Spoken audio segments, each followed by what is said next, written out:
શિવ મહાપુરાણ અંતર્ગત રુદ્ર સંહિતા બીજા ભાગની અંદર સતી ખંડમાં સતીના તપનું વર્ણન છે. સતીના તપના પ્રભાવથી જંગલનું વાતાવરણ દિવ્ય બનવા લાગ્યું છે. દેવતાઓ સતીના તપની પ્રશંસા કરવા લાગ્યા છે. ચારો તરફ દેવતાઓ જયજયકાર કરે છે. આ દેવતાઓનો સ્વભાવ છે. કોઈ યજ્ઞ કરે, કોઈ દાન કરે, કોઈ સેવા કરે, કોઈ સત્કાર્ય કરે, તો દેવતાઓ તેનો જયજયકાર કરે છે. તો દેવતાઓ કોણ? બીજાના કાર્યોને વખાણે છે. કોઈ સારું કામ કરે તેની પ્રશંસા કરે, એ મનુષ્ય દેવતુલ્ય મનુષ્ય છે. એ સૌને જયજયકાર કરે છે, દરેકને વખાણે છે. ભગવાન મહાદેવને ખબર પડી કે દક્ષપુત્રી સતી હિમાલય પણ પહાડોની કંદરામાં તપ કરે છે.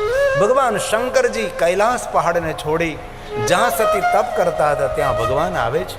દૂરથી જોવે છે. વાઘ, વરુ, સિંહ, દીપ શ્વેત વસ્ત્રોને ધારણ કરેલા છે.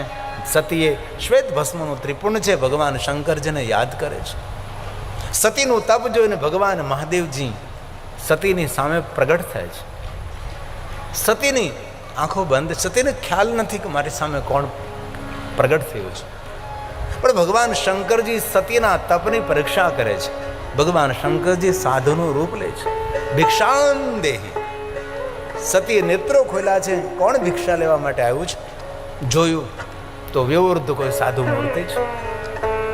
કહે છે આ તો જંગલ છે, ફલ છે, ફલનો સ્વીકાર કરો. સાધુ વેશમાં સતીની ભક્તિની પરીક્ષાઓ થાય છે. સ્વયં શિવ છે, સાધુ વેશમાં ભક્તિની કસોટી થઈ રહી છે. વયોવૃદ્ધ મહાત્મા કહે છે સતી આપ કોણ છો? દક્ષની પુત્રી છો. શિવનું આરાધન કરું છું. સંકલ્પ કર્યો છે મહાદેવને મળવું તો છે, પણ મહાદેવ સાથે પરણવું પણ છે. ભગવાન શંકર સાથે વિવાહ કરવા છે.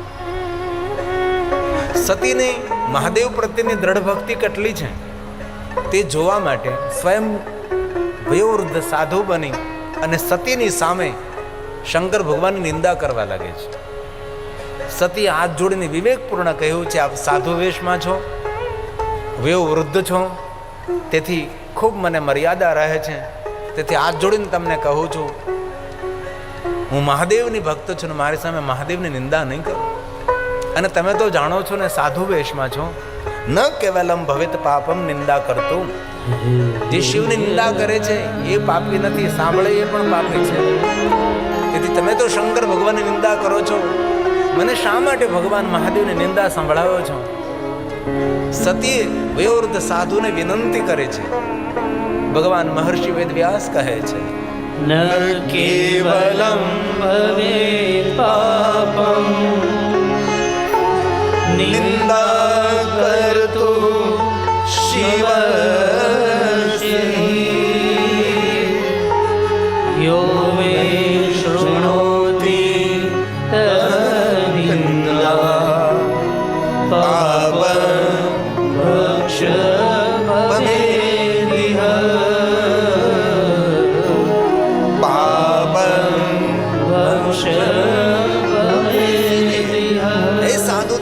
જોડીને કહું છું તમે શંકર ભગવાનની નિંદા નહીં કરો. શિવ મહાપુરાણ ગ્રંથમાં તો ભગવાન મહર્ષિ વેદવ્યાસજી એટલો આક્રોશ વ્યક્ત કર્યો છે, એવા કઠોર શબ્દોનો પ્રયોગ કર્યો છે. અને કોઈ મહાદેવની નિંદા કરતો હોય, જો તમારું સામર્થ્ય ન હોય તો જલ્દી સ્થાનને છોડી દો, અને જો તમારું સામર્થ્ય હોય તો તેને દંડ કરો. એવા કપરા શબ્દોનો પ્રયોગ કર્યો છે. સતી સાધુને કહે છે શા માટે આપ નિંદા કરો છો? શિવની નિંદા કરનારો સૂર્ય ચંદ્ર પૃથ્વી ત્યાં સુધી નરકગામી બને છે. શિવ નિંદા સમપાપ ભૂતમ ન ભવિષ્યતિ. મહાદેવની નિંદા કરનાર માણસના ઘરનું અન્ન ન લેવાય. મહાદેવની નિંદા કરનાર માણસના ઘરનું પાણી ન પીવાય. શિવની નિંદા કરનાર માણસનું મુખ ન જોવાય. શિવ નિંદક ગેહતે જલ પીબતી કભી નહીં મોહતે. અને 3 પાપો એટલા ભયંકર વર્ણવ્યા છે કે 3 પાપોનું પ્રાયશ્ચિત કોઈ કરી જ ન શકે. જે ઘણા માણસો અજાણતા કરતા હોય છે. 3 પાપોમાં પહેલું પાપ છે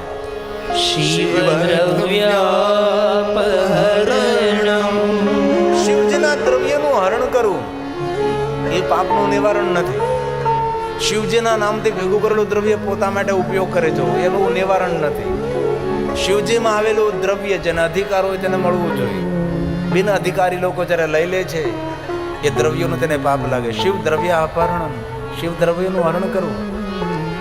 એક શિવ દ્રવ્ય છે શિવજીના નામથી એકત્ર કરેલું ધન, શિવાલયમાં એકત્ર થયેલું ધન, તે શિવ દ્રવ્ય કહેવાય છે. બીજો શિવ દ્રવ્યનો અર્થ એવો કર્યો છે રાજ દરબારમાંથી, જે રાજાના ખજાનામાંથી જે દ્રવ્ય સમાજની સુખાકારી માટે આવ્યું હોય અને એ દ્રવ્ય સમાજને સુખાકારી માટે ન વપરાય અને પોતા માટે એ દ્રવ્યનો ઉપયોગ થઈ જાય તે પણ શિવ દ્રવ્ય છે. રાજા મહારાજાઓ પોતાના ખજાનામાંથી પ્રજાની સુખાકારી માટે ખજાનસીને કહે કે તમે પ્રજાની સુખાકારી માટે એટલો ધનનો ઉપયોગ કરો જેથી કરીને પ્રજાને સુખ થાય. સુંદર રોડ બનાવો, રસ્તા બનાવો, કોઈને મકાન બનાવી આપો, સુંદર સુંદર દેવાલય શિવાલય બનાવો, વિદ્યાલય બનાવો, ઔષધાલય બનાવો, સરોવરો નિર્માણ કરો, જગત હિત માટે સુંદર વન બનાવો, સુંદર ઉપવન બનાવો. મારા ખજાનામાંથી ધન તમે લઈ જાઓ. પ્રજાના કલ્યાણ માટે જે રાજ દરબારમાંથી આવેલું ધન એ પ્રજાના કલ્યાણ માટે ધન ન વપરાય અને પોતાના કલ્યાણ માટે વપરાય છે, એ પણ શિવ દ્રવ્ય કહેવાય છે. તેથી કેન્દ્ર સરકારમાંથી આવેલું ધન પ્રજાની સુખ માટે જો આવ્યું હોય તો પ્રજાને સુખ માટે વપરાવવું જોઈએ. રોડ બનાવવા માટે, રસ્તા બનાવવા માટે, ગામના દેવાલય શિવાલય વિદ્યાલય ઔષધાલય, એના માટે દ્રવ્ય જો સરકાર તરફથી કેન્દ્ર તરફથી આવ્યું હોય તો સંપૂર્ણ દ્રવ્ય એ પ્રજાના કલ્યાણ માટે વપરાવવું જોઈએ. એમાંથી થોડું પણ જો આપણા ઘરમાં આવી જાય તો આજની તો કલ કર્મો આપણા સામે આવીને ઊભા રહે છે. એ સત્ય છે. આ દુનિયામાં આપણને સૌ છોડી દેશે પણ આપણા કર્મો આપણને નહીં છોડે. તેથી ભૂલથી પણ આવા કર્મો કરતા પહેલા ખૂબ સાવધાની રાખવી. ડાયા માણસો કોઈ આવું પગલું ન ભરે. એને શિવ દ્રવ્ય કહ્યું છે. 3 પાપો. પહેલું પાપ શિવ દ્રવ્ય, શિવ દ્રવ્યાપહરણમ, નિવારણ નથી, તેનો પરાશ્રિત નથી. બીજું પાપ શિવ નિંદા કૃતચિત, જે મહાદેવની નિંદા કરે છે એ પાપનું કોઈ નિવારણ નથી. અને ત્રીજું પાપ નિંદા ચ શિવ ભક્તાનામ પ્રાયશ્ચિતેન શુદ્ધ્યતે, પ્રાયશ્ચિતેન શુદ્ધ્યતે. એ 3 પાપનો કોઈ પ્રાશ્ચિત નથી. थोड़ी देर के लिए करेंगे.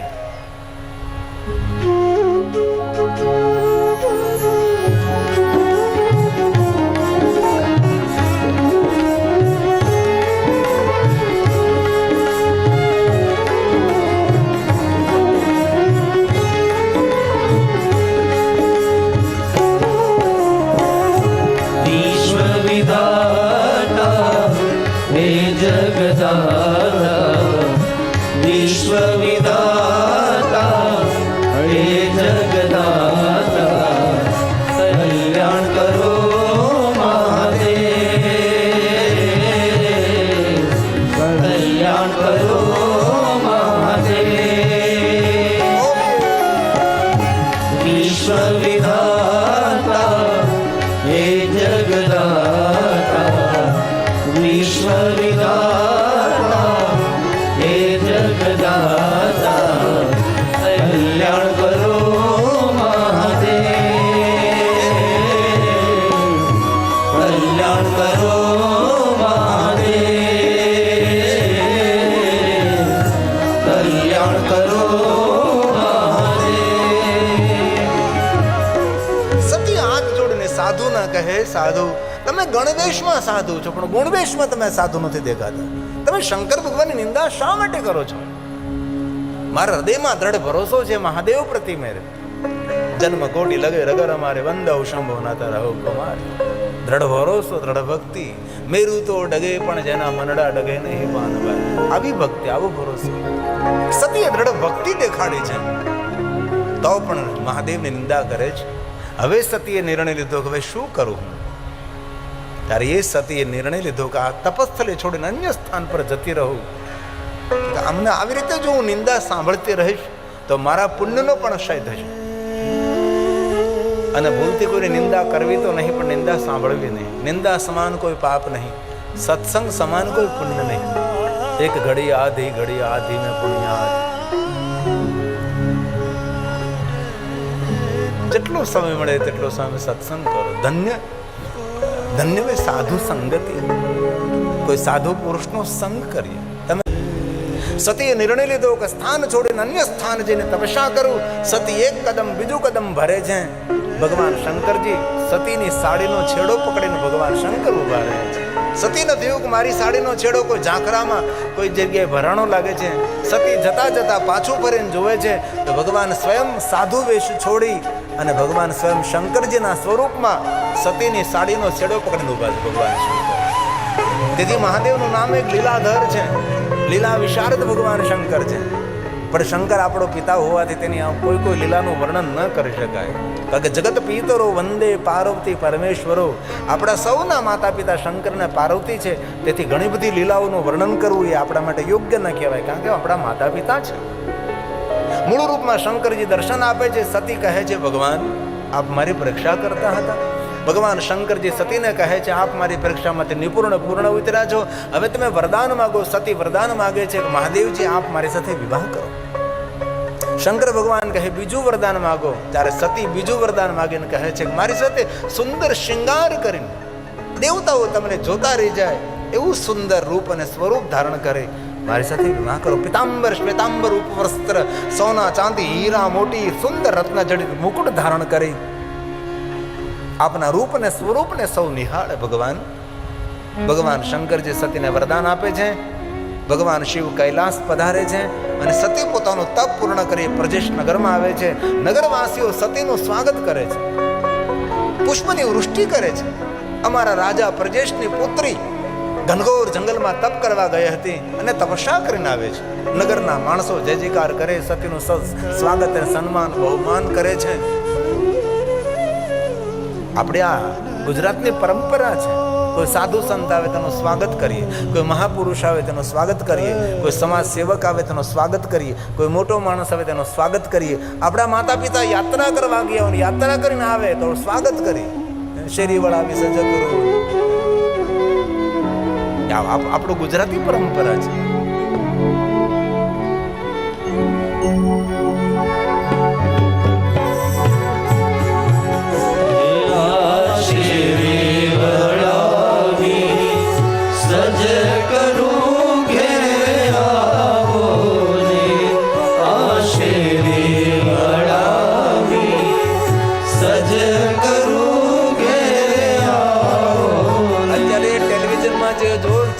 એ ચિત્ર અત્યારે વિસરાઈ ગયું છે લોકોને. આ યુગ હતો. ગામના બાવાજી કડે તબલા બાંધે અને બે ત્રણ જણા જહાજ પખાજા વાળા. આવું દ્રશ્ય હવે જોવા નથી મળતું. હવે ડીજે સાઉન્ડ આવી ગયું છે. ધીમે ધીમે સંસ્કૃતિ લુપ્ત થવા લાગી છે. આવા દ્રશ્યો આમાં ઘણા મોટી ઉંમરના લોકોએ જોયા હોય છે કે ગામના બાવાજી હોય કડે તબલા બાંધે, પખાજ વગાડે, વળી કોઈને પેટી હાર્મોનિયમ વગાડતા આવડતું હોય, વાજુ પેટી, તો એ વળી ખંભે પટ્ટો નાખે ને એ વગાડે અને ગામમાં સ્વાગત થતું. આવા દ્રશ્યો આપણે સૌ જોયા છે. અત્યારની નાની પેઢીઓને આ જોવા નહીં મળે. આપણી સંસ્કૃતિ છે. શેરી વડાવી સજ કરું ઘેર આવો રે. શેરી વડાવી સજ કરું ઘેર આવો રે. આંગણીએ પધરાવું ફૂલ પલમ ઘેર આવો રે. આંગણીએ પધરાવું ફૂલ પલમ ઘેર આવો રે. શેરી વડાવી સજ કરું ઘેર આવો રે. શેરી વડાવી સજ કરું ઘેર આવો રે. શરીર ન વાળો તો કાંઈ નહીં, ઘરના ડેલા પર હાવણો ને નીકળો નહીં તો કોઈ વાંધો નહીં, પણ ઘરની બહાર માવાની પિચકારી ન નાખો તો પણ ઘણું સારું છે.